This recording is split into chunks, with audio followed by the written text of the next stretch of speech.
Voodoo, New Orleans Voodoo Secrets and Recipes. All is truly and indeed a blessing. If you can just see beyond the veils, come on in, come on in. I have some food for you. Your show will go live in 5 seconds. 4, 3, 2, 1. Greetings, Blog Talk Radio, Blog Talk Radio. 845-277-9143. 845-277-9143. Do press the number 1 on your telephone keypad when you're ready with your question, comment, or request. And come on in. All is a blessing. Welcome, welcome, Alafia, greetings, salutations. I welcome you into my house, my home, my place, my sacred space. Come on in. All is a blessing. All is welcome. Come on in. Come on in. Come on. Come on. Invite a friend. Invite your family. Invite a friend of me. Come on in. And I love and appreciate my co-hosts, those who have something to say, those who have an opinion, those who share information, those who ask questions. Come on in. All is a blessing. Greetings, greetings, greetings, beloved. JP Terrell, I'm so honored, beloved. Come on in.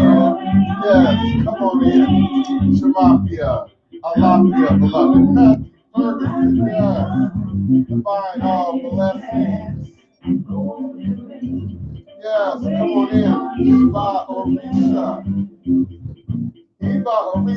Orisha, one of my best students, y'all. She barely knows it, and she's one of my best. Yes, come on in. All is a blessing.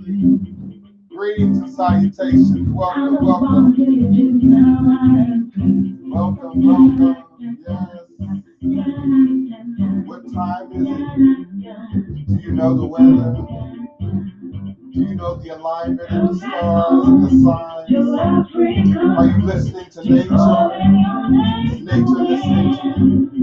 Come on in. Come on in. Welcome, welcome, beloved black witches, astrologers, tarot readers, psychics, voodoo priests, Ianifa, Babalawo, come on in. Hogan, come on in. Bokur, come on in.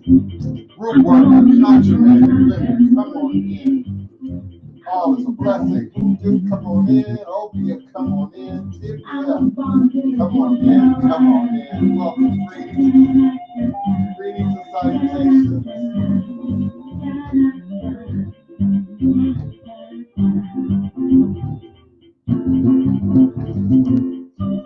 Greetings, yes. Welcome, welcome.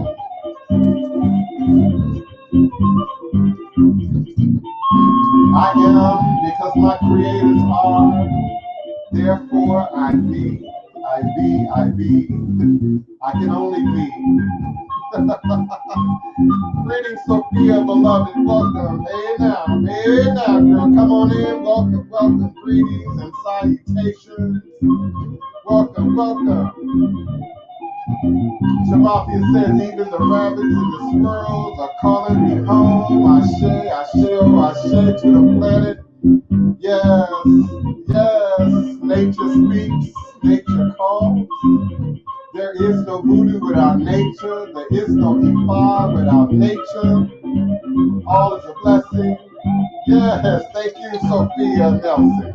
Thank you, Shamafia, beloved. Come on in. Bring your color, bring your light, bring your vibration. Come on in. All is a blessing at House of the Divine Prince, Thai Potions, Voodoo Central. Come on in and welcome. Come back home to Africa. Come on home, y'all. Come back home to Africa. Come back home. Da da da da da da da da da da. Come on in, y'all. Welcome. Greetings, greetings, greetings. Ego mobile, ego mobile, ego mobile. Ancestors, we call you. Ancestors, we call you. Ancestors, we call you. Eshu Alekwana Kosi Were, Awo Unlo Uto Ne Iwo, Ada Fanbo Osi, Obatala Mi Itani Ivo, Ne Iwo Yobani Shu. Eshu is the respected elder who flaws, confronts, and uncovers fools, that one versed in mysteries uses truth to own you. He causes scattered to feed poverty. Obatala shakes rascals to have sacrifice. The owner of warnings is the one who is Eshu. Aboru, Aboye, Aboshishe, Ashe. May I ever reach your room. May I ever be accepted. May I ever allow what we desire to come to pass. And so we say, Ashe. Divine, all blessed, peace and love, joy and prosperity, elevation, revelations, manifestation. You are now sitting live with the Divine Prince, Pan-African spiritualist, practitioner, author, and advisor. Elagun Oloye Hoodoo Obeya Bokur, sharing with you in all things spiritual, mystical, metaphysical, cosmic, evolutionary, revolutionary, healing, holistic, from a Pan-African Hoodoo, world spiritualist perspective, understanding that all is truly and indeed a blessing. If you can just see beyond the veils, for it is all just an illusion and a test and temporary, and one of the greatest divine mysteries of this life cycle. This is my personal and constant prayer, my mantra, affirmation, reverberation, my reiteration, and it is my personal living reality. It is crucial to the very foundation of my understanding, my teachings, my walk, my work, my demonstration along this divine, all blessed life path and journey. It is how I, the Divine Prince, make sense out of all that we're challenged with here in this daily existence on Mother, Father, Earth.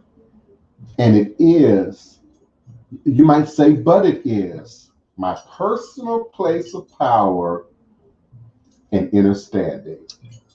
That place from where I begin, that place from where I realize and crystallize all my endeavors, understanding that I and I alone create and co-create my divine destiny.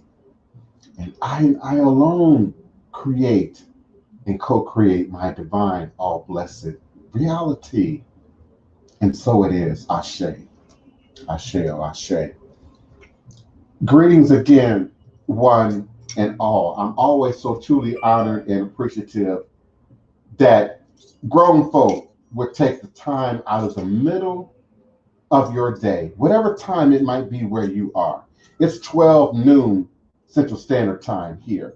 But whatever time it might be in your country, in your region, in your nation, I'm certainly grateful for your being present here for a moment, for an hour, for 2 hours with us. I am vibrating and emanating live, verbally, virtually, cosmically, quantum, universally, internationally from this working temple of the House of the Divine Prince. Thai Potions, Hoodoo Central LLC, in this legendary, historic, beautiful, and most chanted city in America, New Orleans, Louisiana. The land of my ancestors and those who came before me along this Hoodoo Obeah life path, entering, passing down the great open spirit, along with the knowledge of the life-giving herbs, roots, plants, rituals, spirits, minerals, and these are legacy, the culture, the history, the tradition. And as my partner and master historian and New Orleans Griot would say, our sacred stories, our sacred stories. Say along with me, www.oursacredstories.com. That is where you can visit Denise Augustine and myself to book and reserve and ask questions about your coming tour plus experience here in historic Falkburg Treme. You might want to see Marie Laveau. You might want to see St. Louis Cemetery #1. You might want to see the French Quarter. You might want to hear history and understand where we come from at the river, at the moonwalk. But indeed, we invite you to come. Just know that we have protocols. Please, I beg of you, please. I'm so grateful and in emotional conflict because, I'm grateful to the Travel Channel. I'm grateful to PBS. I'm grateful to Nat Geo and Atlas of Cursed Places, Tuesday nights on Nat Geo. But man, the amount of people, I can't handle people just showing and not predetermining what spirit might have me doing at that moment in time space. That I might be in an appointment, that I might be catching my breath in between ceremonies, that I might be filming. And so indeed, I'm grateful and I show great humility and gratitude to the people who seek me out, to the people who find me. I don't even want to say how people are finding me because I'm already getting, a lot of traffic. But I'm grateful. Indeed, I am. And so I remind myself, we embrace the opportunity to create sacred space right now in this moment together. And we acknowledge the mighty shoulders, the mighty ancestors upon which we all have our foundation and our being. Our physical foundation and our physical biological realities, but also the energetic, cultural, spiritual energy that we were bathed in, soaked in, steeped in the wombs of our great mothers, allowing us that in-between space to commune with the ancestors and those who came before and the Most High while preparing to come into this plastic reality, this ever-shifting, ever-changing illusion of a reality, to remember who we are, to remember our purpose. Indeed, when we stray from our purpose, when we forget who we are, we return to the ancestors in Voodoo. We seek the ancestors. For indeed, your ancestors stand up in your blood. They are part of Jacob's ladder. They are in your DNA. But without your head, without your own God self, without your own God center, no amount of divine or galactic or spiritual intervention will be able to assist you if you don't have your hand. So we unite the ancestors. We unite our own God selves, our own God consciousness with the desire to birth divinity, to birth divine nature, divine intelligence, divine environment here on this physical plane. And we only have a limited amount of time to do it. Don't count years, but we all have a limited amount of time to do it. Some infants come in 15 minutes and they're no longer with us.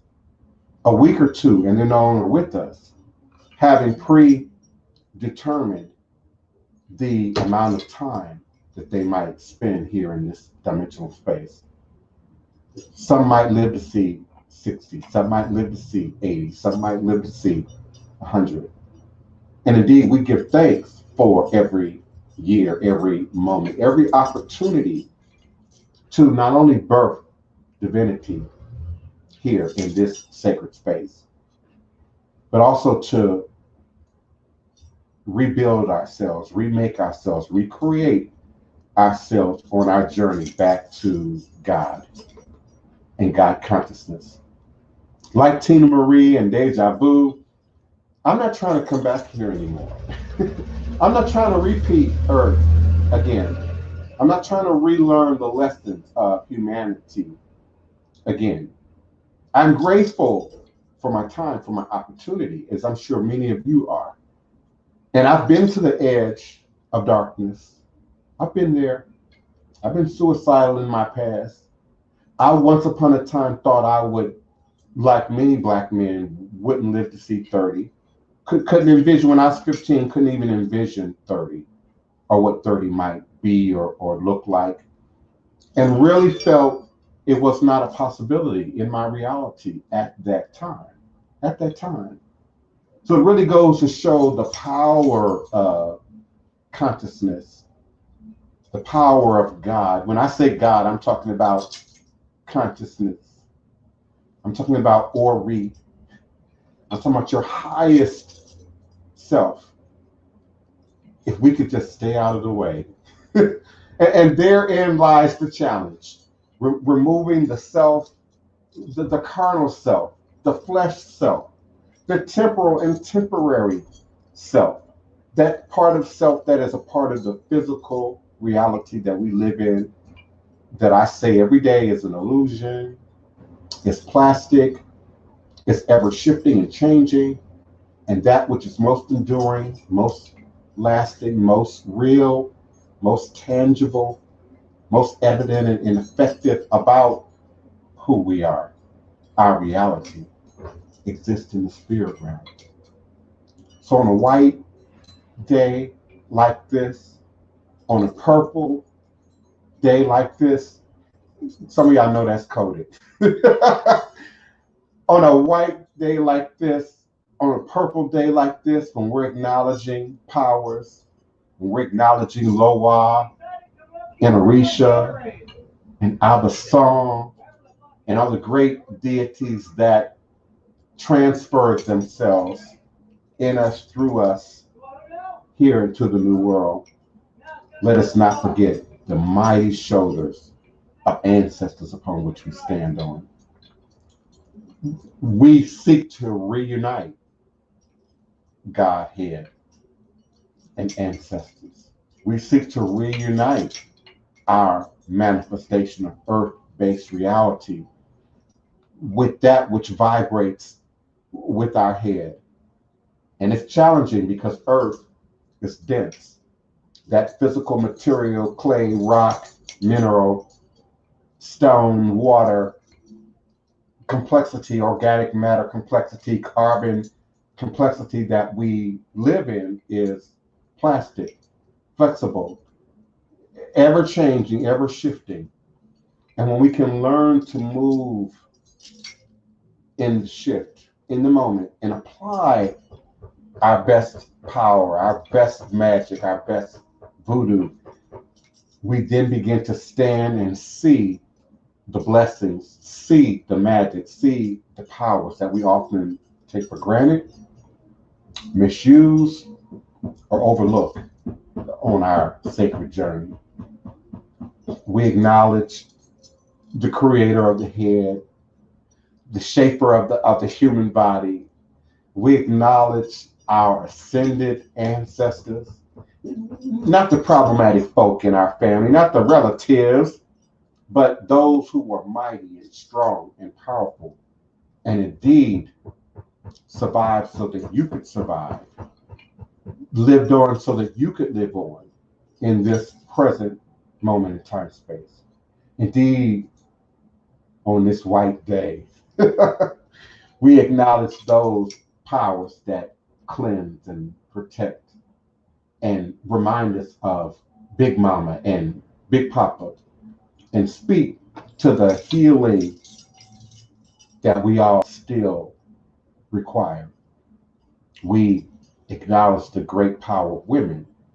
How can you acknowledge your ancestors and not acknowledge, almost in the same breath, the great mothers for which without there would be no humanity?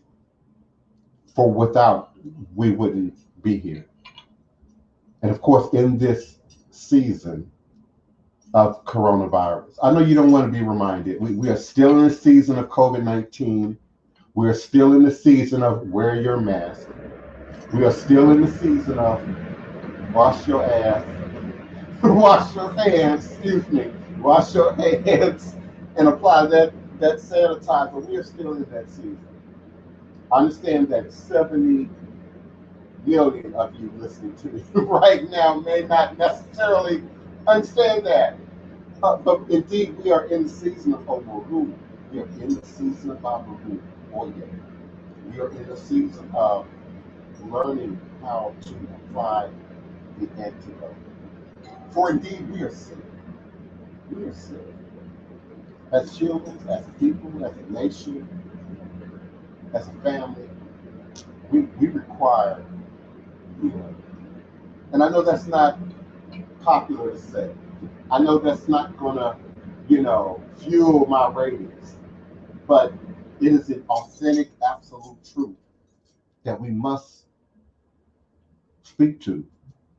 For indeed, how do we trust our heads? How do we allow our God head to speak through? I hear you, Code 260. How do we, if our head is not healthy, if our body is not healthy? And indeed, you cannot eat the dead bodies and carcasses of animals, suckle the pus and mucus of cows and chickens and other animals. It continue to absorb artificial this, synthetic that, herbicides, pesticides, hormones, whatever else is being injected and manufactured in our food, and expect clarity of mind, clarity of body, clarity of spirit. And on a purple day like this, the queens that guard the gates of the cemetery are not there to threaten us or scare us or spook us, but to remind us that the hourglass is turned. We all have a season to be and to do and to operate in. And even those things that challenge us, the battle, the gift, the skill, the promotion, the thing that you're trying to move through and manifest, has a season. So we learn to adapt to the seasons, just like I say, we learn to adapt to the weather. Count it all weather. We we perceive the illusion of a challenge, an issue, a block, a complication. I like to call it weather. Weather happens.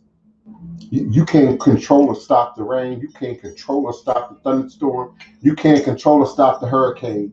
You can't control or stop the 30 below. You can't control or stop the snow that is or is coming. And so we learn to adapt. We learn to prepare. We learn to be ready for it. But we don't necessarily get emotional. We don't necessarily let weather uh, change our goals and our focus and our future. CYB, what is the most important part of Ori work? Balance in Ifa, in Yoruba, because Ori is a Yoruba Ifa word. Balance is everything. No matter what we're looking at, loving relationships, career, finance, health and wellness, balance. But particularly in Ori, balance thought, balance understanding, balance. Let me make it a little bit more tangible.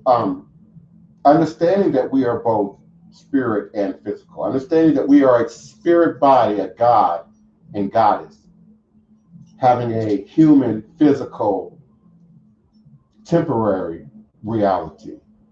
So balancing that, understanding and giving the body its place, nutrition, hydration, exercise, sleep, rest, edification, all of those things, but not neglecting that we are spirit and that we are here first to apply spirit, to develop spirit. So the most important part of that work is about balance, is about inner stability, is about our ability to silence the voices and the chatter in the background, in the past, and the negative, so that we can hear what is being spoken in the divination, so that we can hear what the Eguns might be speaking, what the Orisha and the Odu might be speaking, so that we can hear them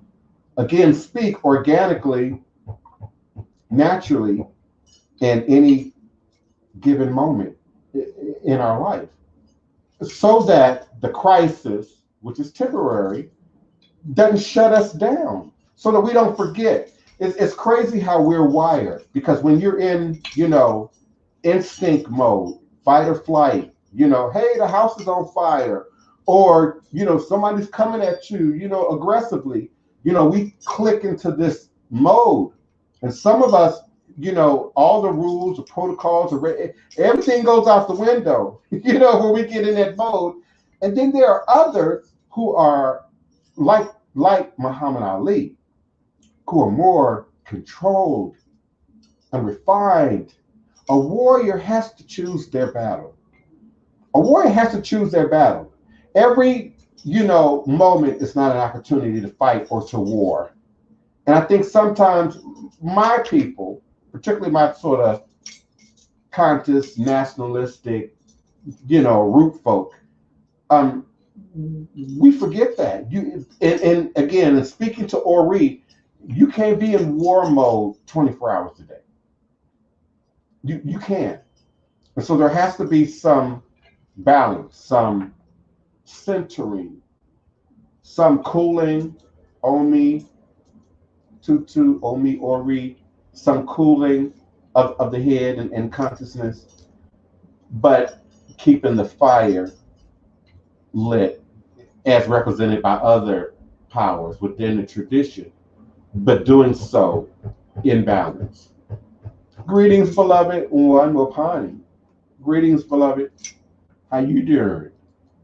I appreciate you all being here with me today, and your questions and comments. My phone lines are open at area code 845-277-9143, 845-277-9143. When you're ready with your question, comment, or request, please just press the number one. Hello, Mom. My sister and my mother are here.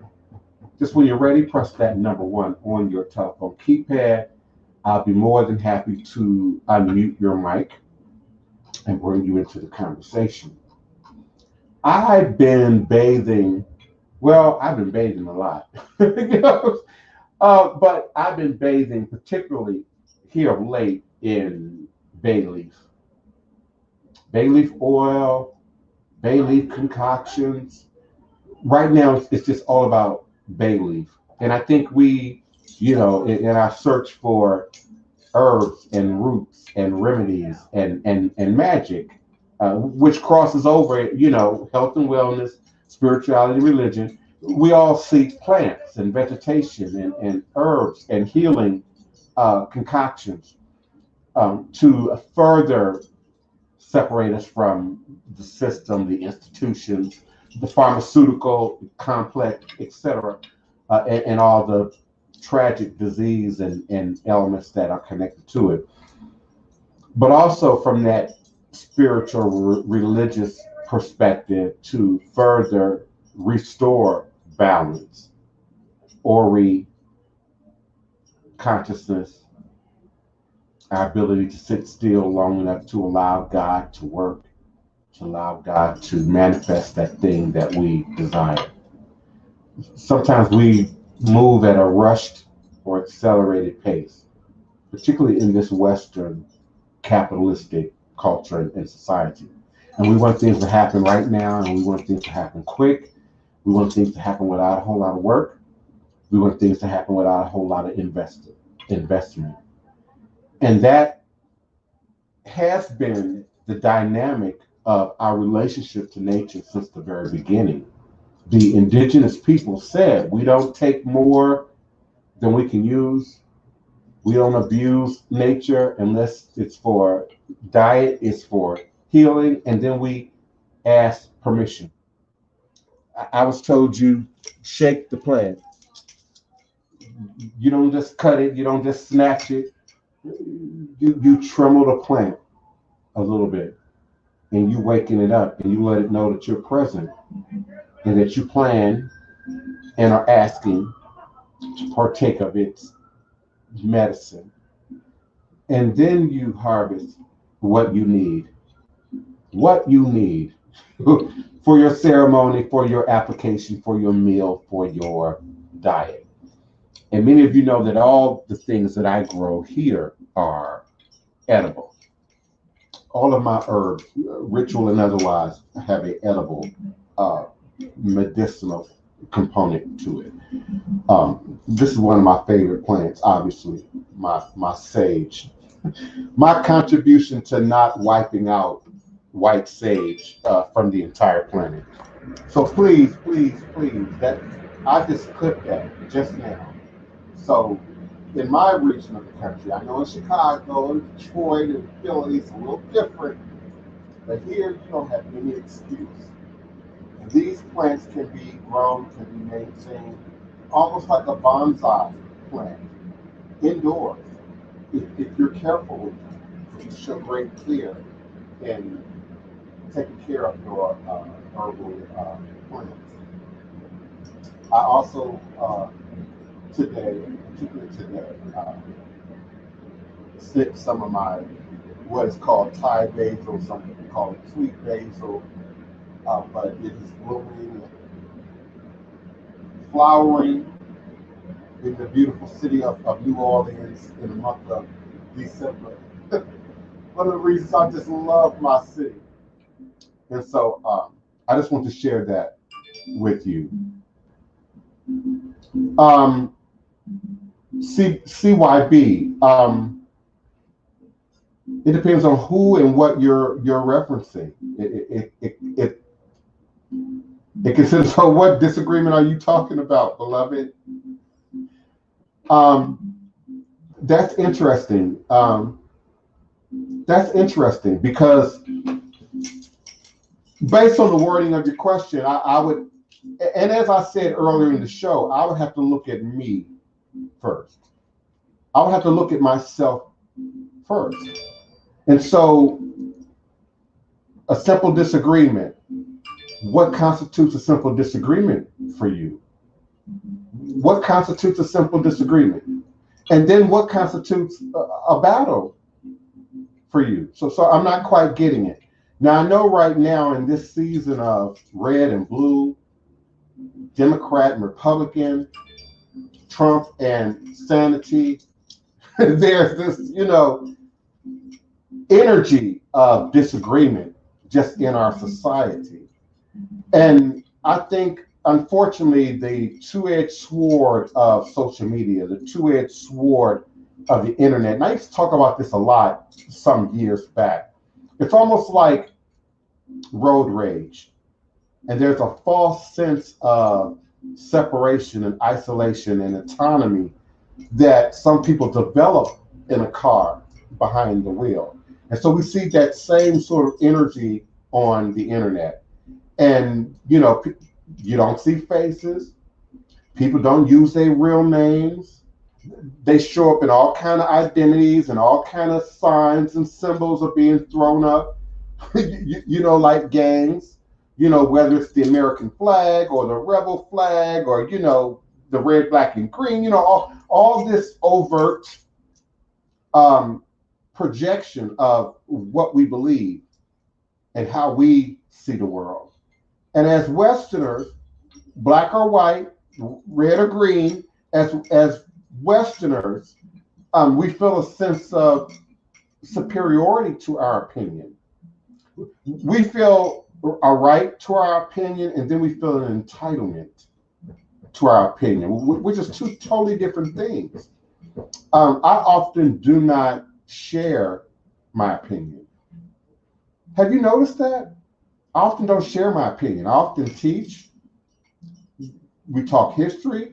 If I'm asked my opinion, I might, stop and sort of go into that. So it depends on how you interpret disagreement and how you interpret battle. By way of the internet, there has also developed sort of this battle dynamic to social media, and people are sort of going back and forth about beliefs or opinions or who won the football game or, who's the better, singer. There's a shady underhandedness to how people sort of move in social media. It's the need to one up. And so, again, it depends on what conversation we're talking about, religion, politics, and then in what environment. Not every opportunity do I have to be right or extend my opinion, unless I'm teaching. Now, if I'm teaching, I'm by the book. If I'm teaching and I'm giving the culture, the practice, the tradition, I'm by the book. And so I find that in hoodoo, voodoo, conjure, in this environment of the Black witch, people feel, again, adding in their Western capitalistic mindset. I can pick and choose. I can do what I want. It's how I feel. If it looks right or good to me, and there's sort of a subversion of rules, a subversion of protocols. And this, to some degree, has fueled that 70 million, that half of our nation that somehow doesn't see offense, that somehow doesn't hear offense, that somehow can't speak to who really won the election, or can't speak, power to truth. So there's a component of that CYB that's also in culture, in society. I pride myself on being from the school of Iyanla Vanzant. There is a therapeutic process that I apply when I talk, when I communicate. My mama might vouch for that. Hey, Mom, Evangelist Savage. My sister Wapani might vouch for that. I'm particularly outside the realm of work. Least resistance, confront the issue, the problem, block the complication. But all that other stuff,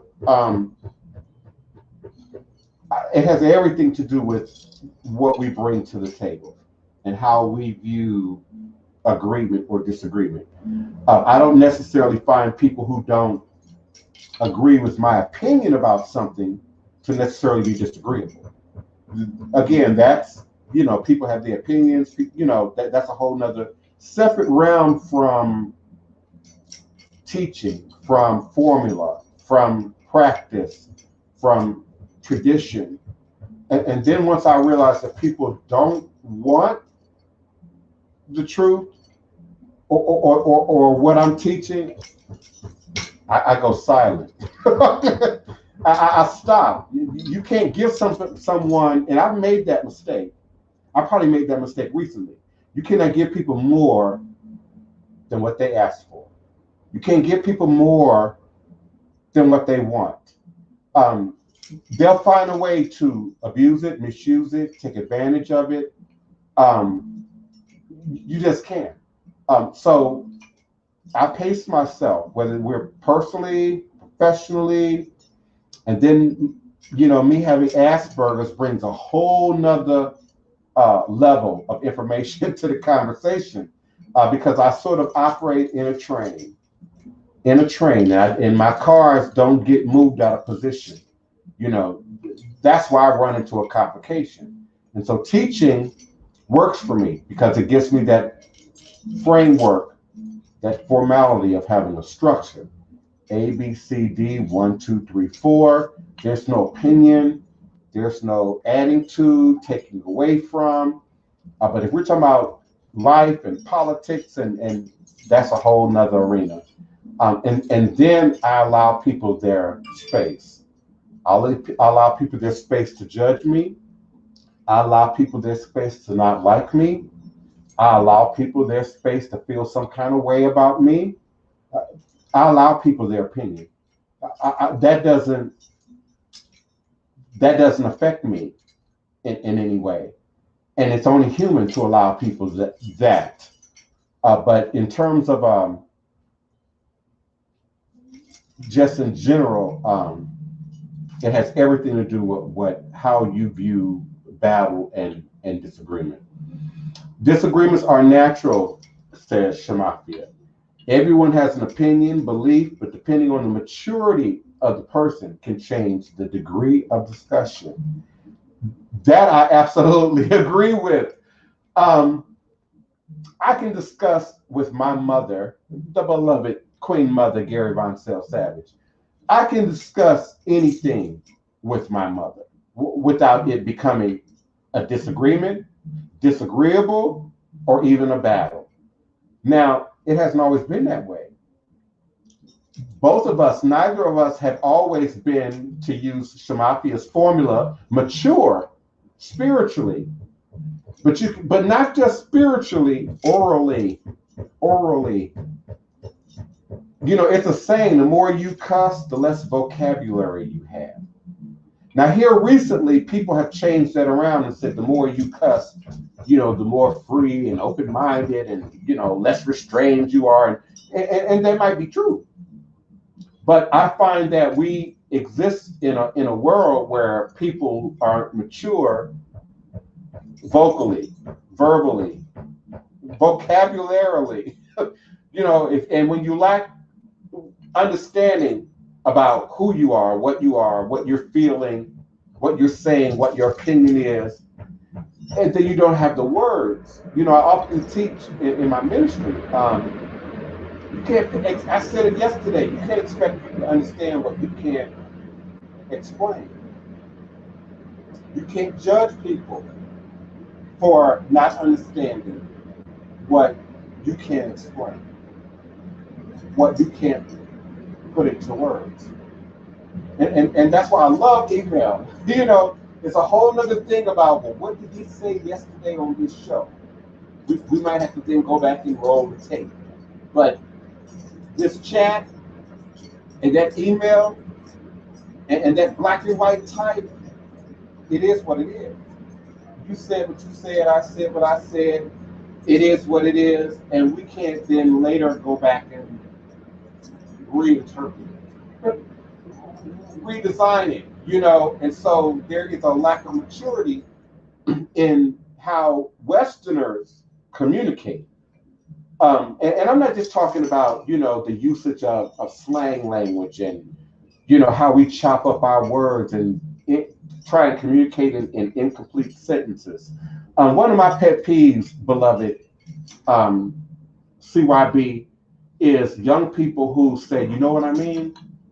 You know what I mean? No, I don't know what you mean. And you don't know what you mean. That's why you keep saying, do you know what I mean? Find your words. Find your words. When I was young and exploring voodoo and witchcraft and occultism, and my family and parents were overtly evangelical Christian, that was our language. Bible was our language. Evangelical Christianity was your language. So how do you then speak and explain and integrate something like voodoo and ATR into that, without the language? And particularly as a young person. As I got older and found my words and found my voice and found that I could explain things to my mother, I could explain things to my sister or my friend. I could say, listen, here, look at this, read this. I studied that. I was exposed to this, understanding. And it might apply A, B, or, and then we found commonality. And it doesn't mean that, we agree on everything. I'm absolutely 100% ATR voodoo all the way down to the bone. My mother would probably say she's going to be evangelical Christian until she reaches the bosom of Christ. And I'm okay with that.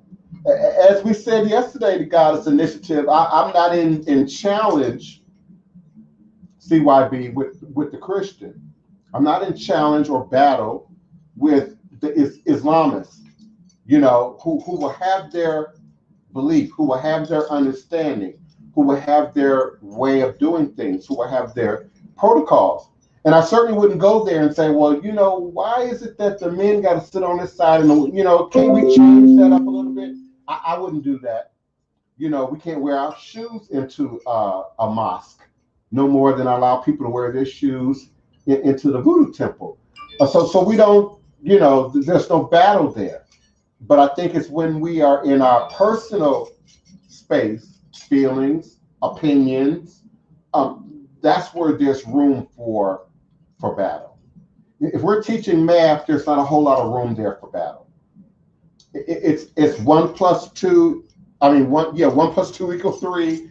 Or 1 plus 1 equals 2. There's no room there for the challenge. Now, the challenge might be in the learning. The challenge might be in the student who's struggling with arithmetic, who's and might the battle then shows up in how we learn, how we absorb things, how we hear, how we listen. And I find as someone living successfully with Asperger's syndrome, I repeat myself a lot. I repeat things a lot for clarity. I also, my Ian Levanzan skills. I learned to question. I learned to ask questions, and then sometimes repeat what's being said, what's being offered. I've had conversations with folk, and I've agreed with them 100%, and it still felt like a battle. It still felt like a challenge.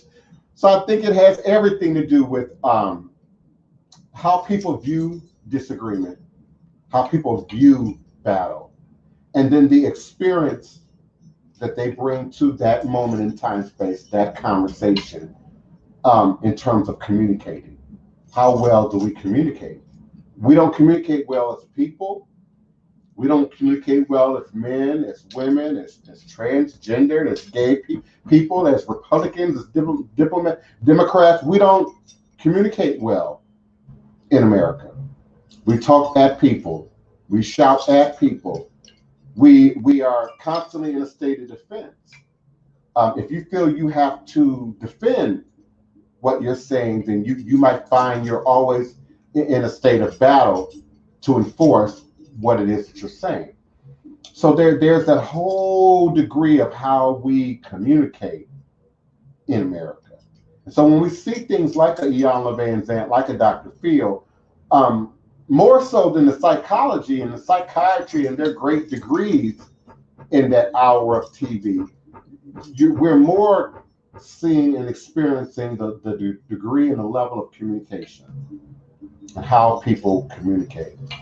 I find that I can discuss anything, no matter how challenging, no matter how much me and the other person don't agree, and I don't feel anything 5 minutes later.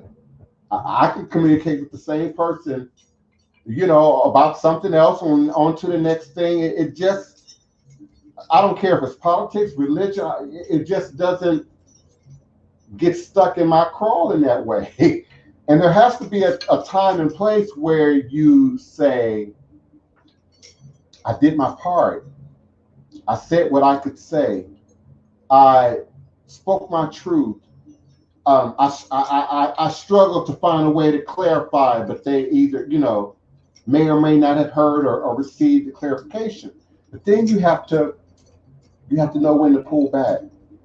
And that's been a struggle for me because I'm a bit of a giver. And so I forgive, take back some more, forgive, let you beat me up some more, forgive, and people, what's the saying? People would take kindness for weakness. People would take your availability for weakness. As I said a little bit earlier in the answering of that question, sometimes I give too much. Sometimes I give more than what people pay for. Sometimes I give way more than what people value in the moment, and so I can't then judge outside of myself for my own choices, my own decisions, my own behavior. So it just doesn't become personal enough for me at this stage in my life for it to be for anything to be that level of disagreement and battle.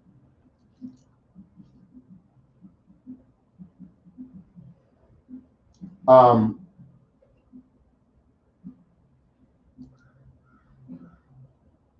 okay. Neophyte Bakura was just going to ask, has anyone else been feeling like a void growing? But I already sort of answered it. Yeah, and I'm going to add a little bit to that. It has everything to do with 2020, this season that we are in, which quote unquote, the holiday season, the winter season, and then all the conditions that are in society right now, and that energy, that void-like feeling is palatable, particularly for empaths, spiritualists, emotionally sensitive, energetically sensitive. Yeah, I hear you guys' initiative. Sometimes you have to mature into, everybody doesn't deserve pearls. Everybody doesn't deserve your golden, wisdom, because everybody's not necessarily going to hear it, accept it, apply it. And so you mature into not sharing your opinion. you mature into sort of staying in the center, because also you don't hear what the other person is saying. Once you get hard into your position, so much so, then you don't hear the other person. Then you aren't allowing for the other person to say something that you may very well want and need to hear. Particularly when we talk about love and relationships, husbands and wives, boyfriends and girlfriends, it's important to know how to reserve your opinion. And not just what you said, but your energy. Some of us, including myself, our feelings are right on our face. If I don't agree, or it's I can't hide that. Unless I'm on set and I'm acting and I've prepared to withdraw, my own emotional content. So sometimes in a love and relationships and friendships, etc., it's real easy to cut people off before they even finish the sentence, to respond before people really get out a secret, to snap back before you really get clarity about what the other person might really be saying or intending. And I know me, I talk much slower than most people. That's why I'm great at doing a 2 or 3 hour show. I talk much slower than most people. And I find from my perception, most people are moving way too fast to hear what I'm saying. They've already decided they know what I'm going to say, and then they finish my sentence. They've already decided that they've been there, they've had that experience, and they move right into a response. Often before I even get to the period. Often before I stop and take a breath and say, and again, it's a Western thing. It's an American thing, and I find that we do it a whole lot more than people from the UK. Don't get offended. I might be suggesting that Americans are ruder than people in the UK. We can be. We can be. And as a facilitator of spirituality and religion, which has a lot of emotion attached to it, I have a heightened awareness about that. Yeah, just in a disagreement. Yeah, it's how How much emotion is connected to the result? How much emotion is connected to the subject matter? CYB, I don't understand why people argue about politics or religion, particularly when it's not going to affect your bottom line one way or the other. You know, the brethren sit around and argue about sports, and and get emotionally worked up. Why? Who's going to benefit? I love the Saints. I love when the Saints win. I don't know a thing about football, and I'm certainly not emotionally invested enough to shoot, stab, kill, go into battle mode in a disagreement about basketball or about the presidency, or anything of that matter. My block and move is real tough in social media. My bounce back and observe is really smooth in social media. I often bounce back before people even realize I was observing. And we take on these identities in the virtual world and go into these various spaces, and over here we let down our hair, and over there we just talk about, witchy stuff, and people lose sight of themselves in the context of all of those names and identities. And it's a real interesting experience for me to sort of be able to just observe. And I'm a firm believer that, how people treat the next person, I don't take that for granted in considering how I might be treated by the same person. I don't take that for granted. I don't have friends that, dog other people, downplay other people, backstab other people, say disagreeable things about other people, and then I not have some kind of response to that. Because then it's just a matter of time before you're on the receiving end of that. Yes, it's like a disconnect is trying to grow or shift. I hear you, Neophyte Bokor. And again, because of what you do, the country is supposedly in this great period of isolation and separation and all those COVID, protocols. But then you're also in that truck a lot of hours and time. And of course, you could either be quiet or listen to your books or listen to your music, but you still got to focus. You're still working, and your eye is still on the road. But you deserve a vacation. You deserve, a week or two to sort of decompress and burn a few candles and some incense and do some chants and some prayers and reground and realign. You're crossing so many ley lines every day in the course of what you do.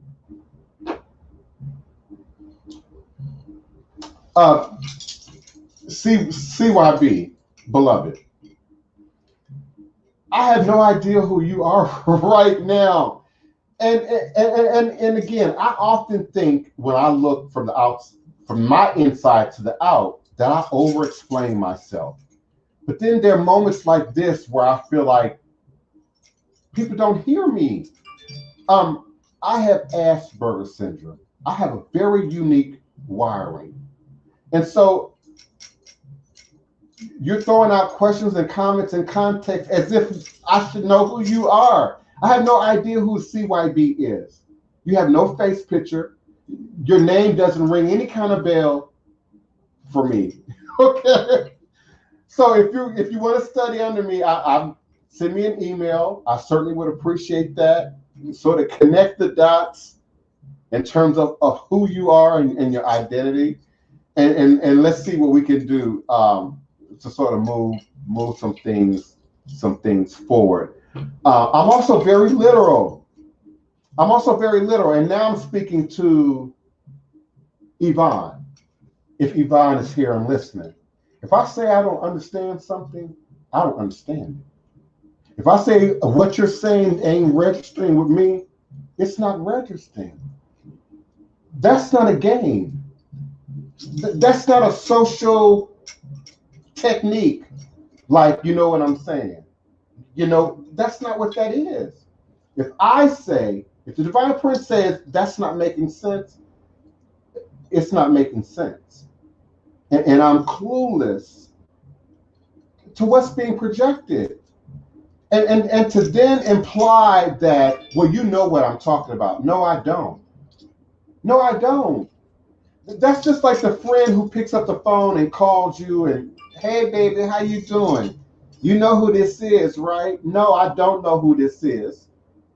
And if your call ID is blocked, and I don't know, I know I don't know who you are. And you got all of 7 seconds to clarify it before I hang up and move on to the next call. I don't have that wiring. I just don't. And things in my mind, like a train, and things are in order. There's no train jumping tracks, shifting positions. That I have to stop and re-clarify that and remark my position. And when you receive over 300 phone calls a day, I receive over 300 phone calls a day. A day. So most of them go to the voicemail. And my voicemail is real clear about communicate with me by way of email. There's no way I can piece all of that together. I have people who chat me up in IG. I have people who chat me up in Facebook. I have people who chat me up in Twitter. Hi, that's great. That's nice in the moment. Oh, that's a great post. Let's exchange some information. But in terms of study, student, initiate, client, godchild, I don't know who you are in StreamYard. I know Oracle Treehouse because Oracle Treehouse been Oracle Treehouse since I met Oracle Treehouse. Just like I've been Divine Prince since I showed up online back in 2005. I know her face, I know her name, I know her energy. But I think people still, I think people underestimate my level of not exposing all of my business. And again, it's Asperger's. It's not that I'm necessarily being humble, because I promote my shows, Watch Atlas of Cursed Places, Tuesday night on Nat Geo. I promote what I'm doing, Buried Worlds, Don Wildman, the Travel Channel. Okay. But beloved, oh my goodness, I think people want to underestimate how much traffic a guy who's on TV in a city like New Orleans must get. And it would sound arrogant and braggadocious if I started spitting out numbers and spitting them out routinely. Like, I've never told y'all before that I get over 300 calls a day. Some of my clients know that because we've talked about it off air. My mama knows that. My sister knows that, Wapani. Some of y'all hear my phone ringing, pinging, binging, screaming. But I don't say, hey, I keep it in the middle. I keep it, to a certain degree of humility. I have people who show up every day. Sometimes I wake up and swing open my shutters and there's people on my stoop.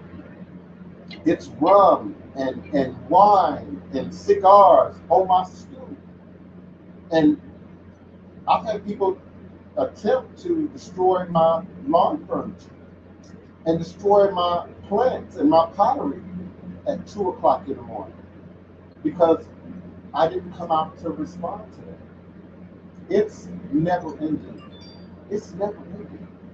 And so it's not personal. It's not personal. It's not aggressive. It's not. I've got even people in this chat, neophyte, or core, hoodoo, occultism. people that I talk to several times a week, but they can't text me or chat me and expect me to connect that back to the work. They're gonna go back to their email and my notes and like any organized teacher and figure out where I am in the process. A lot can get lost in, well, you said and I said, particularly in the context of a phone call. So even in that regard, I ask my clients, for their readings and divination and consultations to please record. Almost everybody got a smartphone, and we got all these apps. Record and take notes. Record and take notes, because I say a lot in the course of a consultation. I give a lot in the course of a consultation, and so I can't remember that and keep order of that from one moment to the next or one date to the next, except for save for that which is in our notes. So what's that Odoo? What Odoo are we working? And I expect my clients to sort of have that, so that we can unite in the center. The Goddess Initiative was in grad school. One of her counseling exercises was to listen for 10 minutes without speaking, because as counselors, coaches, we are guides, not advice givers, guiding the client to help themselves. That's very powerful. And in spirituality and religion, particularly in Voodoo, Obia, psychic readers, people often come wanting advice. And again, that's where it gets a little dicey. If I'm in the confines of a reading, I don't give advice.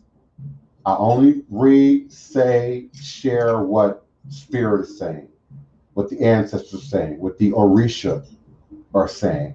Now, if we're in a personal conversation, that's very different. And even then, friend, family, neighbor, I gauge how much advice I give. Your best girlfriend may not necessarily want to hear or receive your best advice. How many of y'all know the man is cheating, seen the man cheating, but then you reach that crossroads of, do I tell her and destroy our friendship, or do I let life take its course and let her find out and understand that, on her own? When feelings and emotion and personal relationships get involved, it gets really convoluted. Yes, indeed. Let me check my phone lines. Area code 845-277-9143. If you have a question, comment, or request, do press the number 1. On your keypad, I'll be more than happy to, greetings, beloved, I'll be more than happy to unmute your mic and bring you in. Thank you, Mom. Absolutely. I think I'm a little behind on my chat, so give me a second here. Yes, ma'am. That's absolutely the way that it should be. Now, again, if we're talking about teaching, and we're talking about music, playing the piano, reading sheet music, voodoo, ritual, application, altar, it's a way to do things. It's a way to do things. And if people want to be witchy, be witchy. You don't have to be voodoo. Everybody is not for voodoo. And voodoo is not for everybody. Let's be clear. And people can grow and evolve their life path and their skills and their abilities without voodoo, without awareness of your ancestors. It's a lot of work, but it indeed can be done. But if we're talking about how to do things, application, there is absolutely a right and a wrong. There's absolutely a way that we have done and continue to do in our traditional to the practice, and then things that have found their way in, what's the word, expeditiously, have found their way in through hoodoo and wannabe practitioners of spirit practice. Me and a friend were talking about this yesterday. Also, this desire to, be the teacher, be the healer, be the reader, be the leader when it comes to spirit practice, as opposed to we being willing and able to do our own work, to do our own healing before we try and then reach out and heal and perform for the next person.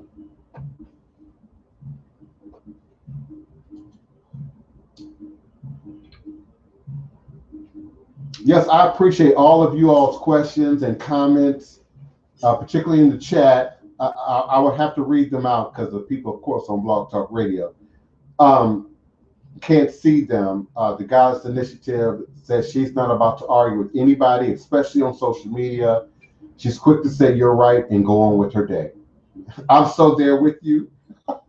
I'm so there with you, and I will see two other people in social media going back and forth, and I might block both of them. I might not even be following, especially in somewhere like Twitter, where you can reshare. And so you might not necessarily be connected to these people, but somebody you're following thought the post was cute or entertaining. I go in there and block everybody attached in that post, except for the original poster, and I keep rolling. Now, if the original poster continues on, and it's as personal to me, then I might have a private conversation. Shoot up an email. Hey, beloved, what's going on? I noticed a certain response. Is there anything I can do? Can I help? Is something going on? How are you? People don't get asked that enough, particularly women. How are you? What's going on with you? Is there anything that I can do for you today? And then take that approach. And then once that door is not available, I keep it moving. Shamapi says, as your level of certainty and understanding grows, you will be more adept to allow others to believe as they do without it bothering you. And this is indeed a great exercise for Ori. Voodoo, Yoruba, Akan, we don't proselytize or have that sort of mandate to convert others the way many people interpret the Bible. And even the Bible has, a passage that's very specific about, people preaching on the corner, for show and to be seen, and that not being, an authentic demonstration of how people should be moving within any religious practice and or tradition. I'm not familiar with Schumann resonance. It doesn't even sound familiar.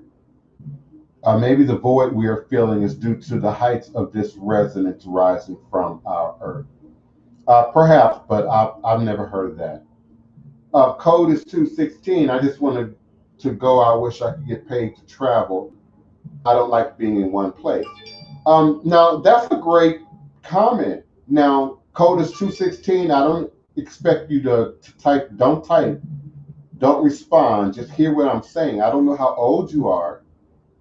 But I'm going to say it's not too late. I'm going to perceive you to be younger than 30, or maybe right at 30. That's an attainable goal. That's an attainable goal. Now, whether it's, as a pilot, as a flight attendant, that might not be the goal. That might not be the way that you get paid to travel. You can create a career, a job where you get paid to travel. So you have an opportunity to change that. You have an opportunity to affect that. The Goddess Initiative, Jupiter conjunct Saturn on the winter solstice. This is indeed a very special time. And with all that we're going on with. JP Tarot readings. I grew up in a house where children were seen and not heard. So I never grew up having the opportunity to learn how to argue.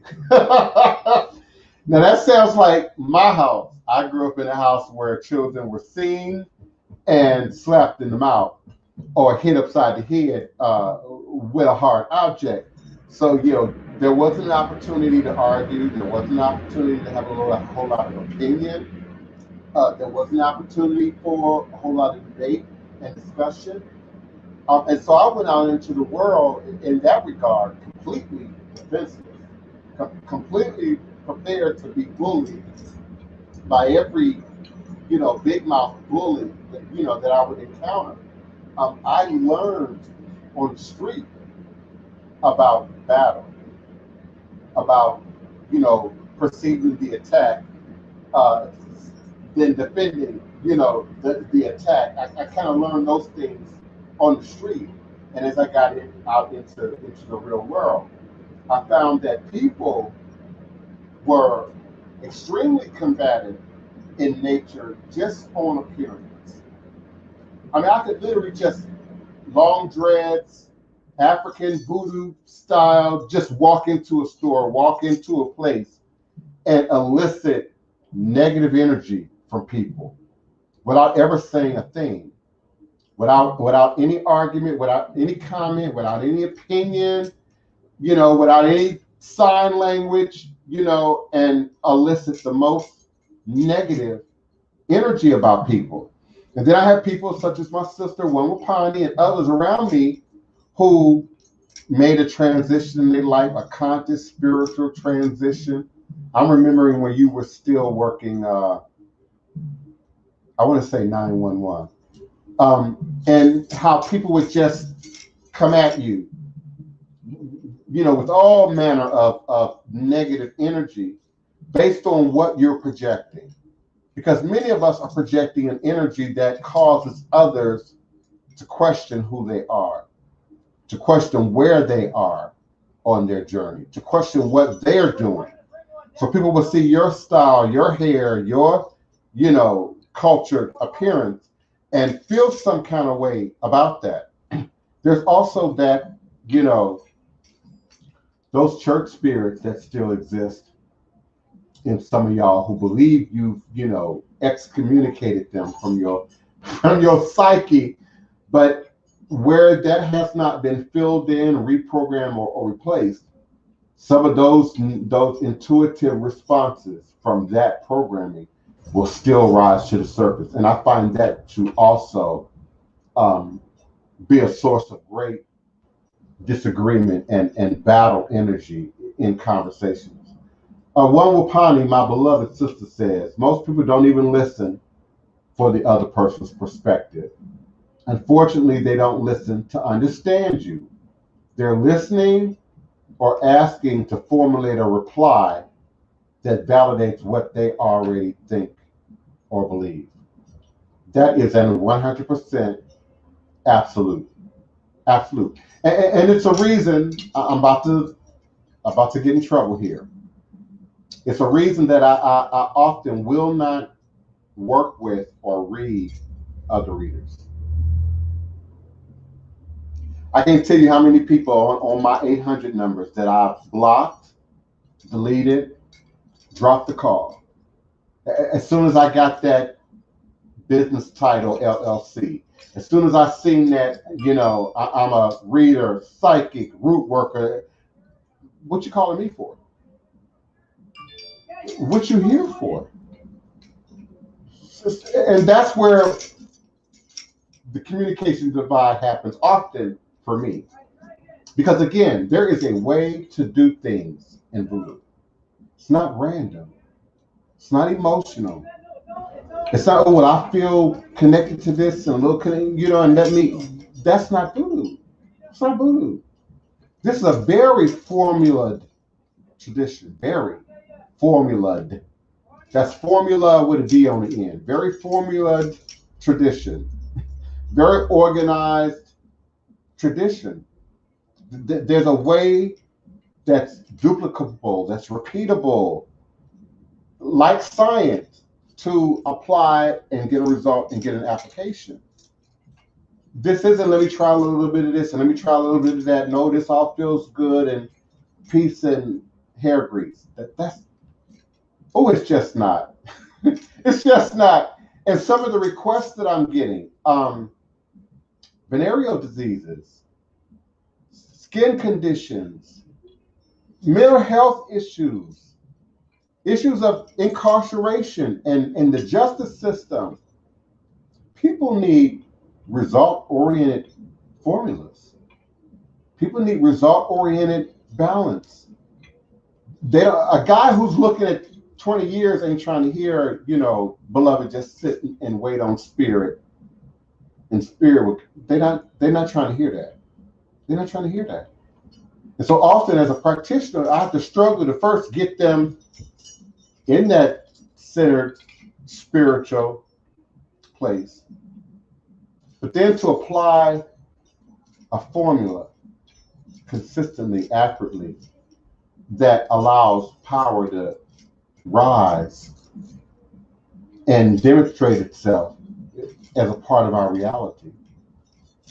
It's not witchcraft. It's not New Age. It's not, oh, I just feel so good, and it's just cute, and it smells so, it's not.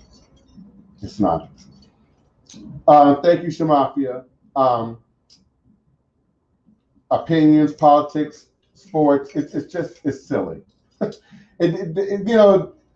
what degree do they add to our liberation? To what degree do they add to our freedom? To what degree do they add to our empowerment? To what degree does it produce the result, the consistent, reliable result that we need to address life on life's terms?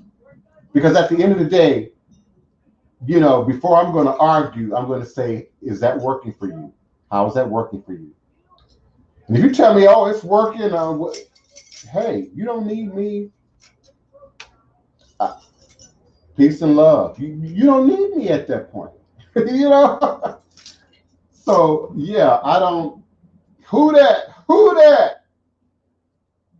Yes, indeed. Ashe, Ashe.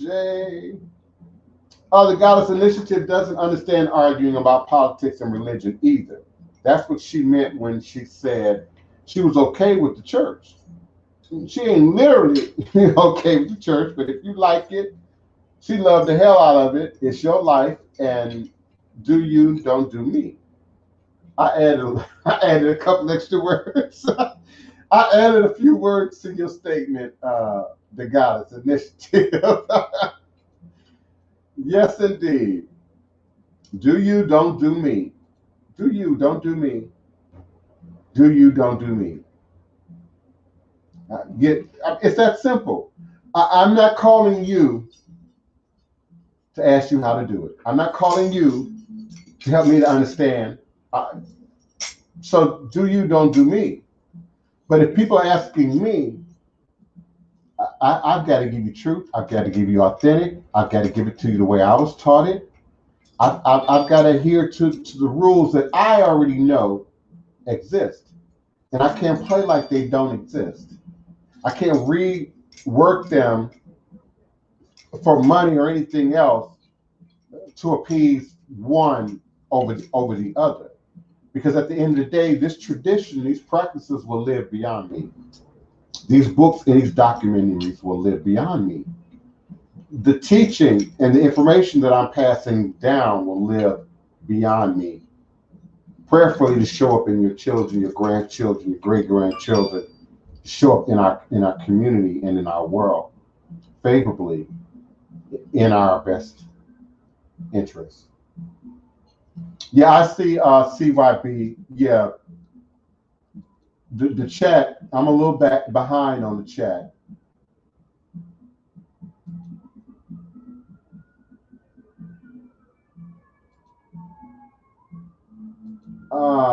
Greetings, Hoodoo occultism. Yes. Greetings. Oh, Shale Batala. Yes, today is a white day. Today is a purple day. Oh, this is a blessing. Yes, indeed. The initiative, the Goddess Initiative. She says, no one ever asks, how am I? Or if they do, can they do something for me? Except her adult daughter when she comes home. Well, you definitely raised a great human, a great adult and individual. Yeah, truck drivers get paid to travel, but it's not for everyone. And if you don't organize your time, you don't have that space to enjoy your travels separate from, you know, your work. Teaching English abroad. So listen, y'all, I'm at that point of dehydration. Y'all see the whiteness of my lips. I go through this every day at this time. Greetings, beloved. Hotepu, beloved. Thank you so much for being present and a part of this sacred space, revolutionary Hoodoo, New Orleans Voodoo Secrets and Recipes. We broadcast every day on Facebook, StreamYard, Instagram, YouTube, my EarthCam page, etc., at high noon U.S. Central Standard Time every day. So usually I talk for about this amount of time, maybe 2 hours, sometimes 3 hours, depending on participation and how we feel and who gets involved in the conversation. So I most certainly appreciate you. You look like a new listener and a new participant. I'm not familiar with your name or your avatar, but I'm grateful, truly grateful for your being. Always truly a blessing. I look forward to connecting with each and every one of you again tomorrow at high noon U.S. Central Standard Time here on Blog Talk Radio. I got some really important things I want to share with you, and I look forward to you all meeting me here again in this space. I appreciate you, S. Marie. Email me, beloved, if you haven't already, and let's talk about some itinerary and what you might be interested in looking into. But for now, all is truly and indeed a blessing. Ashe, oh, ashe.